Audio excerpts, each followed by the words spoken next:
안녕하십니까. 화요일 JTB 뉴스입니다. 전북교육청이 상산고의 자사고 취소에 부동의 결정을 내린 교육부를 상대로 대법원에 소송을 냈습니다. 한마디로 전북교육청은 법령을 위반하지 않았다는 주장입니다. 예상된 법적 대응으로 상산고 사태가 제2라운드에 돌입했습니다. 권대성 기자입니다. 교육부는 전북교육청의 상산고 자사고 취소 요청에 부동의 결정을 내렸습니다. 사회통합전형 선발비율 평가가 교육감의 재량권을 넘어선 위법이라고 판단했습니다. 현행 초중등교육법 시행령 부칙이 상산고를 포함한 구자립형 사립고의 사회통합 대상자 선발비율을 적용을 제외한다고 명시함에도 정량지표로 반영한 것은 재량권의 일탈 또는 남용에 해당하여 전북교육청이 상산고의 자사고 주의가 유지되도록 한 교육부의 이 같은 결정을 취소해달라는 소송을 대법원에 내기로 했습니다. 법령을 위반하지 않았는데도 교육부가 위법하다고 판단했다는 겁니다. 교육부가 제시한 평가 지표를 활용했고 교육부가 제공한 절차를 통해서 정당하게 평가를 했는데도 불구하고 위법하다고 한다면 이 위법성 여부를 어떻게 확인해야 될까? 결국 사법부의 힘을 빌릴 수밖에 없지 않느냐는 생각이 들고요. 대법원 소송의 쟁점은 사회통합전형 선발비율 지표가 될 것으로 보입니다. 전북교육청은 대법원 소송과는 별도로 교육부의 동의권이 정당한지를 따지는 권한쟁의 심판을 헌법재판소에 낼지도 검토하기로 했습니다. 상산고 사태가 전북교육청이 교육부를 상대로 법적 대응을 시작하면서 제2라운드에 접어들었습니다. JTB 뉴스 권대성입니다. 8년째 이어진 군산시 하수관거 부실공사 의혹이 최근 민관공동조사단의 조사 결과 일부가 사실로 드러났습니다. 군산 지역의 시민사회단체가 검찰의 철저한 재수사와 책임자 처벌을 촉구하고 나섰습니다. 김진영 기자가 취재했습니다. 폴리에스테르 수지를 사용해 높은 강성을 가진 레진관을 묶기로 한 구간입니다. 그러나 확인해보니 설계와 다르게 3배에서 5배가량 싼 일반 관이 묻혀 있었습니다. 부실 관리도 드러났습니다. 조사 구간 6km 가운데 1.6km가 잘못된 시공으로 오수가 흐르지 않는 망관 상태였습니다. 공사가 끝난 2011년 이후 관리마저 제대로 이루어지지 않아 부식으로 인한 재시공이 필요한 상황입니다. 관이 꽉 차 있어요. 운영사에서 지금까지 그 관을 관리를 못한 거죠. 오수가 제대로 이렇게 유수가 될 수 있도록 해야 되는데 망관이 돼 있으니까 지금 그 속이 어떻게 됐는지 모르는 거예요. 철저히 수사하라! 수사하라! 수사하라! 수사하라! 24개의 군산 시민사회단체가 하수관거 사업과 관련해 8년 전부터 제기된 부실 시공 의혹이 민간 조사 결과 사실로 드러났다며 검찰에 철저한 재수사를 촉구했습니다. 전체 114km의 5%에 해당하는 6km의 일부 구간 조사에서 많은 부실이 확인됐다며 검찰은 더 이상 수사를 외면해서는 안 된다는 주장입니다. 검찰은 수많은 증거에도 불구하고 2차례나 무혐의 처분을 내렸다. 내리는 등 다줄기식 수사 의혹에 제기되는 만큼 이번에는 제대로 수사에 반영하여 반드시 바로 잡아야 할 것이다. 700억 원 넘게 투입된 하수관거 사업. 2차례나 무혐의 결정을 내린 검찰이 다시 수사에 나서면서 해묵은 논란의 종지부를 찍을지 관심을 모으고 있습니다. JTB 뉴스 김진영입니다. 민주평화당이 결국 둘로 쪼개졌습니다. 대한정치연대 의원 10명이 공식적으로 탈당 기자회견을 가졌습니다. 정동영 의원은 배후로 박지원 의원을 지목하고 구태 정치라고 비난했습니다. 호남 정치권이 경랑에 휩싸였습니다. 이승환 기자입니다. 변화와 희망의 미랄이 되기 위해 평화당을 떠난다. 더 큰 통합과 확장을 하겠다며 탈당을 선언한 대한정치연대 의원들의 말입니다. 이들은 민주당은 국민에게 실망을 주고 한국당은 우경화로 역사를 되돌리고 있다면서 새로운 대안을 모색하겠다고 밝혔습니다. 기득권 양당 체제를 지탱하고 있는 가짜 보수와 가짜 진보를 퇴출해서 생산적인 정치로 복원하기 위해 정치 세력 교체의 길에 나서야 합니다. 대한정치는 신망이 높은 외부 인사를 지도부로 추대하고 전문가를 영입할 계획입니다. 정동영 대표는 박지원 의원을 겨냥해 집단 탈당을 기획하고 조정했다며 대표적인 구태 정치라고 비난하고 재창당 의지를 밝혔습니다. 4가지 방향을 가지고 작지만 강한 정당의 길을 가겠습니다. 곧 재창당 선언을 준비해서 재창당의 길을 가겠습니다. 평화당의 평당원 협의회와 전국 호남 향후회 총연합회 전현직 회장단은 탈당파가 당원과 호남 민심을 배반했다며 잇따라 비난했습니다. 거취가 주목됐던 김광수 조배수 의원은 당에 계속 남아있겠다는 뜻을 밝혔습니다. 하지만 당내 안팎에선 정계 개편이 본격화하는 연말쯤에는 결국 모두 신당을 중심으로 다시 헤쳐 모일 거라는 전망이 이어지고 있습니다. 어차피 지금 거대 양당 사이에서 소위 제3세력들이 분열하고 빠개져서 선거 칠 수 있나요? 서로의 필요에 의해서라도 합칠 수밖에 없는 거죠. 제3지대 신당의 동력에 따라 야권의 상황이 계속 유동적일 수밖에 없는 이유입니다. 대한정치의 탈당이 호남권 정계 개편을 가속화하는 촉매제가 될지 아니면 찻잔 속에 태풍에 머물고 말지 총선이 이제 불과 8개월 앞으로 다가온 가운데 활로를 모색하기 위한 야권의 움직임이 급물살을 타고 있습니다. JTB 뉴스 이승환입니다. 미세먼지가 갈수록 심각해지자 정부는 전국의 모든 지역 아동센터에 공기청정기를 구매해서 지원하겠다고 발표했습니다. 그런데 공기청정기를 사주겠다던 약속은 어디로 가버리고 임대료만 지원하는 쪽으로 정책이 바뀌었습니다. 어떤 까닭인지 송창용 기자가 전합니다. 초등학생 20여 명이 생활하는 지역 아동센터입니다. 학생 수와 규모를 감안했을 때 공기청정기가 최소 4대는 있어야 하지만 이곳에 있는 공기청정기는 후원받은 단 한 대뿐입니다.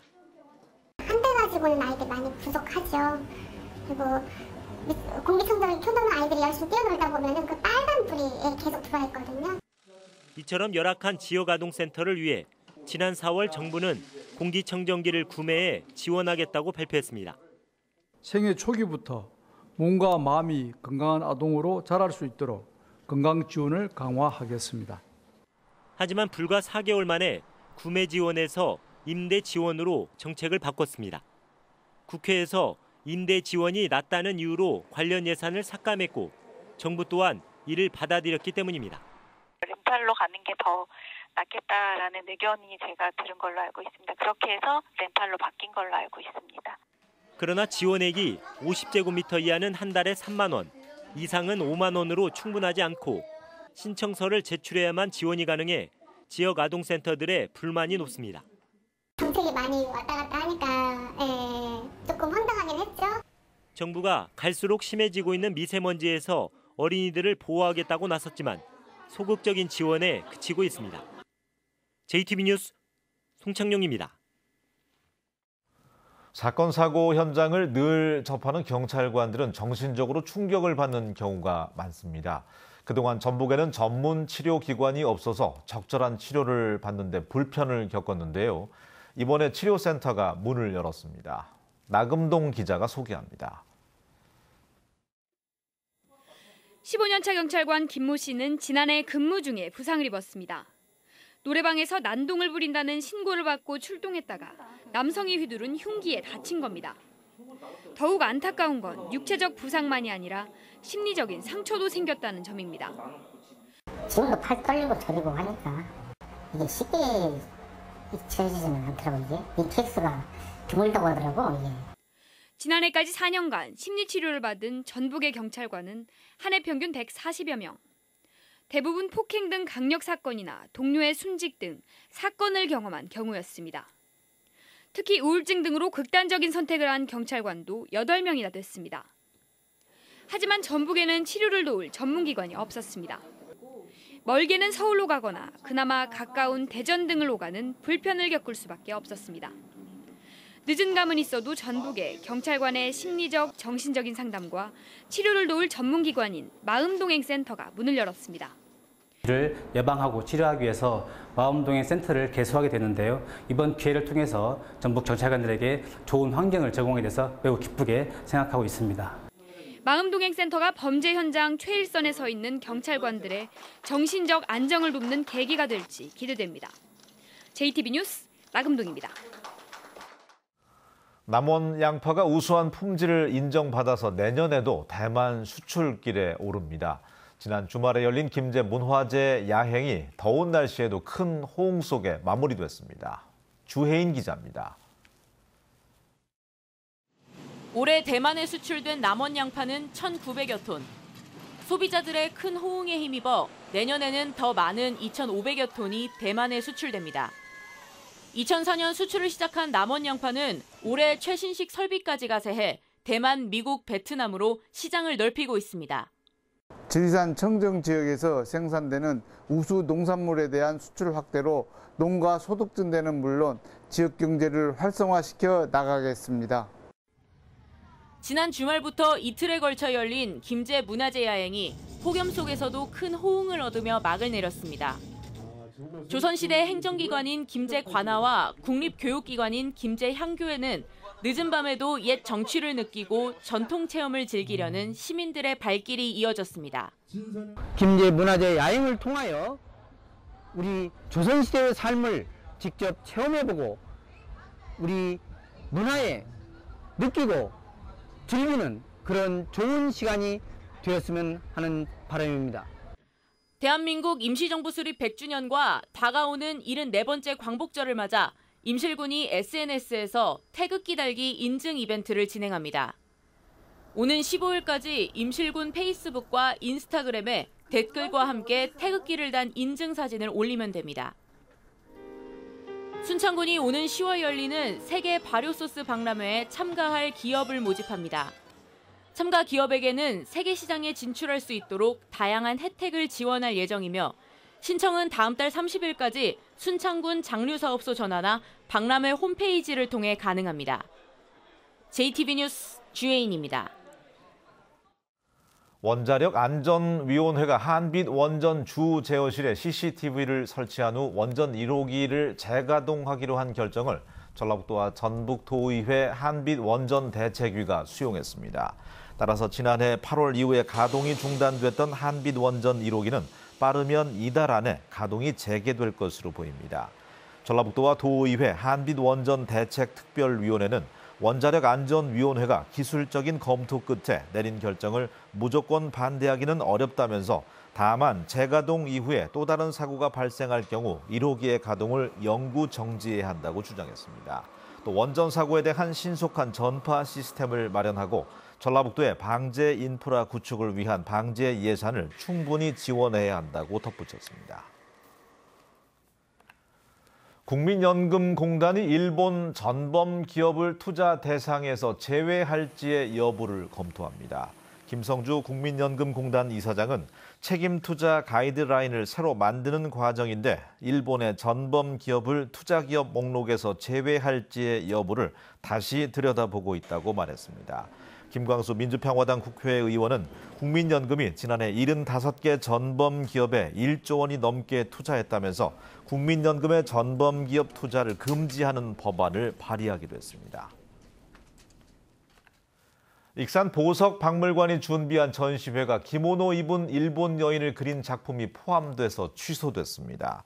익산 보석박물관은 지난 7일 개막하려던 초대전 전시 작품 가운데 일본 여인이라는 그림이 시민들의 반일 정서를 자극할 수 있다고 보고 다른 그림으로 대체해 줄 것을 작가에게 요청했지만 거절해서 전시회 자체가 무산됐다고 밝혔습니다.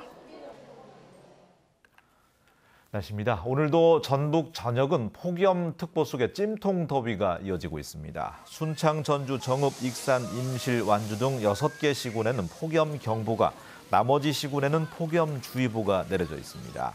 낮 최고 기온은 전주가 35도, 남원 34, 무주 33도 등 어제보다 2, 3도가량이 높겠습니다. 오후 한때 내륙 지역에는 곳에 따라 5에서 40mm의 소나기가 내리겠습니다. 이번 비는 금요일 오전까지 산발적으로 내리겠고 당분간 33도 안팎의 무더위와 열대야가 이어지겠습니다.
뉴스를 마칩니다. 고맙습니다.